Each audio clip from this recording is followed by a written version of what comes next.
If you're looking for Samsung's new Galaxy S4, the brand new flagship smartphone from Samsung, which runs the latest Android 4.2.2 Jelly Bean, improves hardware significantly and it piles on the features. Compared with the extremely successful Galaxy S3 that came before, it's a firm stride forward rather than a giant leap. But it raises the bar again for Samsung's competitors. And by supersizing the screen and packing in so much specialized software, the GS4 sets itself even farther apart from the iPhone. The Galaxy S4 handset steadily draws from the same design language as the S3, but takes almost every spec to an extreme. The screen is larger, 5 inches, the resolution greater, 1080p, the battery capacity higher, 2600 mAh, the processor faster, 1.9 GHz quad-core or 1.6 GHz octa-core, and the rear-facing camera stuffed with more megapixels, 13, to be exact.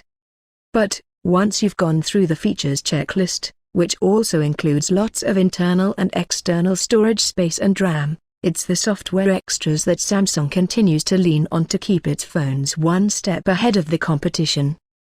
The TV control app that works with the Ear Blaster is perhaps one exception. The HTC One has this, too, as a handy translation tool and eye tracking and gesture capabilities that allow you to pause a video when you stop paying attention and let you hover your finger over an item to preview what it is.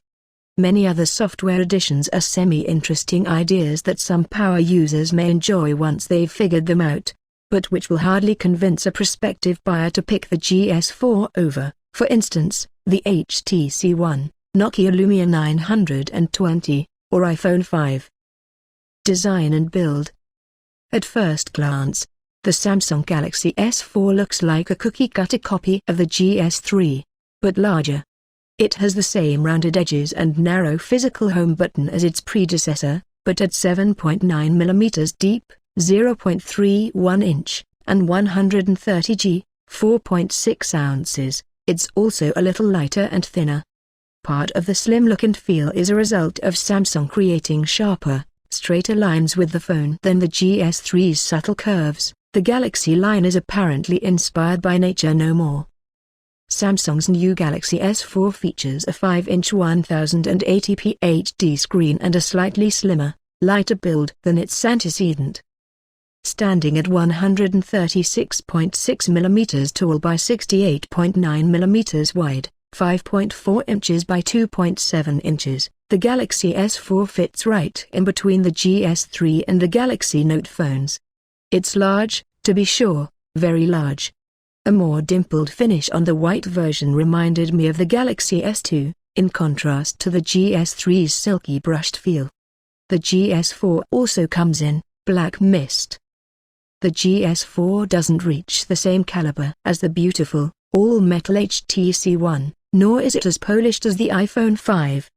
To be fair, that isn't Samsung's goal. After all, Samsung has stuck by plastic for a few good reasons, including durability. It won't smash like glass, manufacturing benefits, and price. As the rumors and leaks foretold, the GS4 has a 5-inch HD Super AMOLED display with a 1920 by 1080 pixel screen resolution. While it isn't exactly edge-to-edge, the smaller bezel makes the screen feel more expansive. At full brightness, the display's 441 ppi pixel density looked rich and crisp, but I'll need to compare it with the BlackBerry Z10, iPhone 5, and others to really get a lock on just how sharp it is. Also, like you'd find in Nokia's Lumia line, the GS4 uses a highly sensitive screen that lets you navigate with long fingernails or even gloves, a must for cold weather climates. Above the display you'll find the usual array of sensors and the 2-megapixel front-facing camera lens. There's no front-facing flash on the GS4 as I would have liked, but that was mostly wishful thinking anyway. Below the screen, you'll find the solitary physical home button, flanked by capacitive menu and back buttons. On the top of the phone is where you'll find the IR blaster, which shoots out infrared light to control your TV directly from the handset. What I really like about this blaster, other than the accompanying app, is that Samsung promises it works for all televisions, not just Samsung TVs. The app will let you control channels and volume, and also play on-demand content through a partner. Beneath the back panel sits a 2600 mAh battery and a micro SD card slot capable of up to 64 GB in expandable storage. On the back, there's the 13-megapixel camera, a jump up from the GS3's 8-megapixel lens. Even though the number of megapixels isn't everything, Samsung has had a good track record with images so far. The shooter has an LED flash and records 1080p HD video. Beneath the back cover, you'll find a micro SD card slot that can store up to 64 GB in external memory, to go along with the 64 GB internal storage. There's also a 2600 mAh battery. Galaxy S4 OS and applications. The Galaxy S4 runs none other than Android 4.2.2 Jelly Bean, the most up-to-date version of Android you can get right now. Riding on top of it as usual is Samsung's TouchWiz overlay. Also, keep in mind that the next Android OS, Key Lime Pie, should appear when Google I/O opens on May 15. That's not far away, so I hope that Samsung and the carriers fast-track the Galaxy S4 for an upgrade. However, Samsung does use TouchWiz to add a bevy of software enhancements, like gestures, and a Beefier notifications tray that offers a ton more toggling options to quickly turn settings on and off. In addition to your usual toggles for Wi-Fi, Bluetooth, and GPS, you'll also see toggles for call blocking mode and eye tracking gestures. A tiny IR blaster on top turns your GS4 into a remote to control your TV. To Samsung's credit, several functional tools carry over from the Galaxy Note 2, including the multi-view mode that lets you split the screen to interact with two apps, say the browser and Notes. Once again attempting to out-Google, Samsung introduces the S-Translator tool, embedding it into email, the Chat on Messenger app, and letting it stand as its own tool. Speaking of Chat On, the Samsung-built chat app adds three-way video calling, screen sharing, and video calls that make use of both cameras. New collaborative feature, Group Play. As with some of the GS3's photo sharing features, this one rewards GS4 owners by letting them connect, via NFC or Bluetooth, to other Galaxy S4 devices to share music, photos, documents, and even engage in multiplayer games. For the music aspect, envision a whole room full of people playing the same song from their phones, instant surround sound. As for group play games, Gun Brothers 2 and Asphalt 7 have been specifically adapted for the GS4. Samsung will release an SDK for other game developers to jump on board with simultaneous, social gameplay. Good idea? Sure. But without knowing how practical it is to set up and use, the jury is still out. The Galaxy S4 interface includes a more extensive set of toggle controls in the drop-down menu. I like the idea of an integrated optical reader that can scan QR codes, turn business cards into text, and translate with S-Translator. Nothing here is new to smartphones, and OCR, optical character recognition, doesn't always work, but it's good to see this sort of behavior brought to the surface. Now, when Samsung spots a trend, it pounces. Thus the birth of S-Health, a calorie counter or pedometer in one that uses phone sensors like the accelerometer and barometer to track your steps, jogs, hops, jolts, snacks, and perspiration. Combined with one of its new Samsung-branded fitness wristbands, Samsung is attempting to replace specialized third-party apps that do these functions already. The problematic S Voice Assistant and S Memo Note apps are returning programs, along with settings that automatically adjust screen brightness based on the app you're in. Samsung presents this as a benefit to you, making reading or viewing more comfortable. In the GS3, a demo browser window threw me off, and made me think that the screen brightness was severely limited. I assume that, as with the GS3, the GS4 will let you adjust your preferences in various settings menus. The GS4 does the same for audio. Samsung also announced a new feature for the S4 called Galaxy S Voice Drive. Designed for in-car use, The voice command feature will let drivers use the handset's built-in navigation system as well as make calls, send messages, and check the weather. Samsung says that voice drive will start when you get into your car. Eye tracking gestures. Eye tracking software keeps tabs on where you're looking. Conflicting rumors painted a scenario where you'd scroll the screen with your eyes using eye tracking software within the GS4. Turns out, that's somewhat true. Smart Pause and Smart Scroll are two features that build off the Galaxy S3's optional Smart Stay feature, which kept the screen from dimming when you looked at it. In the GS4, tilting the screen up or down while looking at it scrolls you up or down, say if you're reading a Connect story, of course. As a daily commuter with one hand on the phone and one on a hand strap, this could be a more convenient way to catch up with news while on the train or bus. I really like the idea of Smart Pause, which halts a video you're watching when your eyes dart away, then resumes when you start paying attention again. Both features worked better in theory than they did in practice, though I should mention that the GS4 I was looking at is, obviously, pre-production running pre-final software. Still, response time was a bit slower than I wanted, taking a little time to pause and resume the video, and scroll the screen. A minor delay makes sense. You wouldn't want to start and stop again every time you're distracted for a second.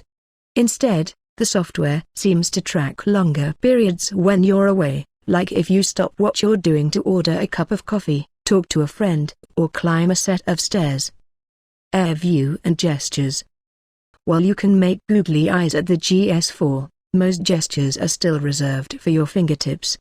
Hovering features known as Air View make their way from the stylus-centric Galaxy Note 2 and Galaxy Note 10.1 tablet to the Galaxy S4, but replace the stylus with your digit.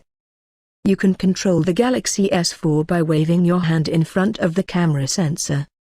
Hover your finger and you can preview a video clip or image from the photo gallery, glance at browser tab thumbnails, find your place on a video timeline, and check out an email.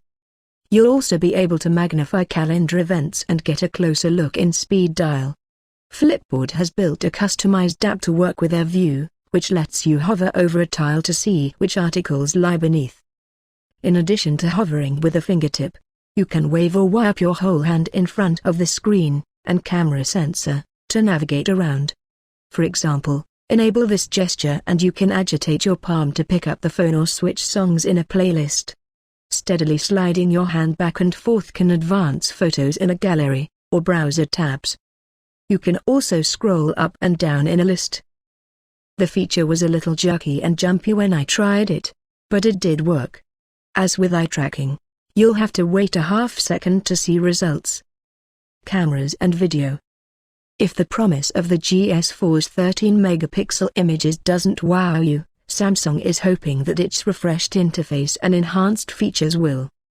Perhaps the most out there is the dual shot mode, which takes photos and video from both the front and rear-facing cameras, and combines them into one. The background shows the capture from your main camera, while the foreground, whatever you take from the front-facing camera, lays on top. You can choose to change the window size and shape on top, say a postcard stamp, an oval, or a simple window. You can also swap camera positions so that rear-facing gives you the insert and the front-facing image forms the background. As to why, the answer, like some of Samsung's many features, is more correctly, why not? The camera interface takes full advantage of the GS4's display. Even more new modes include Sound and Shot, which takes a picture and captures up to 9 seconds of audio. Sounds like HTC's OE mode to me, and Drama Shot, which combines all the actions from a burst shot into a single frame. If someone is jumping, for instance, you see all stages of the jump in one shot. Then there's Cinema Photo, which lets you animate just one portion of a video and keep the rest static. It creates a GIF, and Eraser Mode, which can erase an unwanted person from a shot. You'll also find Story Album, which gathers friends into a single photo album. Integration with TripAdvisor lets you add more location-based detail, and you can print any album through self-publishing platform Blurb. The GS4's new dual-shot mode combines photo and videos from the front-facing camera and rear camera into one frame. Performance. While the Galaxy S4 will look the same everywhere in the world, it won't necessarily have the same motor under the hood. Your future GS4 handset will either thrum from a 1.9 GHz quad-core Qualcomm Snapdragon Fusion Pro processor, or from a 1.6 GHz 8-core chipset, Samsung's Exynos 5 octa-silicon. We'll need to set the two bad boys side by side in the lab to see real-time performance differences, but in the meantime, the Octa-curious can get a load of Connect editor Eric Franklin's Octa 5 benchmarks from Mobile World Congress. Data speed freaks can rest assured that the Galaxy S4 will support in expected markets. These haven't yet been announced, and roaming will be possible for some geographies. Very nice. As for battery life, the phone has a large, 2,600 mAh ticker, but also a larger screen and even more features to compromise performance. Smart Stay and S-Voice both drain the battery more quickly, which just means that, as always, potential buyers should adjust their expectations. The more video and games you play, the shorter your life per battery charge. In terms of storage and memory, the Galaxy S4 has 2 GB RAM, 64 GB internal storage, and another 64 GB available through the microSD card slot. In today's market, you can't get more than that. Pricing and availability. If this phone sounds like something you want to get your hands on, you won't have to wait too long. Samsung plans to stagger releases worldwide in April and May. In the US, Verizon, AT&T, Sprint, T-Mobile, US Cellular, and Cricket Wireless will all get the Galaxy S4, along with Sprint noting. Samsung hasn't yet shared plans for other countries. Samsung also hasn't shared pricing yet, since it differs by region and by carrier, but you can expect comparable pricing structures to what you saw in your area for the GS3. A more sensitive screen means you'll be able to use gloves when operating your phone. What's missing? While the Galaxy S4 hits expectations square on the head, there are still a few small areas that competitors can crow about. As I mentioned, premium build materials are one. After my briefing, it also isn't exactly clear where the Galaxy S4 comes down on wireless charging. When asked, a Samsung representative said that the presence of wireless charging depends on market requirements, which I read as a soft yes. This strikes me as a strange feature to skip mentioning, especially since we know that you can rig a Galaxy S3 to wirelessly charge. How it compares with the competition. The Galaxy S4 is a high-end, fully featured smartphone that's meant for almost everyone. Samsung has made sure to include every salient hardware spec and enough new and interesting software features to hold your attention, if not constant use. Although the handset's hardware isn't exceptionally beautiful and software isn't particularly inspiring, it has every essential feature and then some. Right now, the best way I can describe it is as the Gap clothing of smartphones. While you may not use or even like every item on display, its long-on basics represents a certain high standard, and you'll be able to get it anywhere. Stay tuned for many more details, impressions, photos, and videos in the upcoming hours, weeks, and months.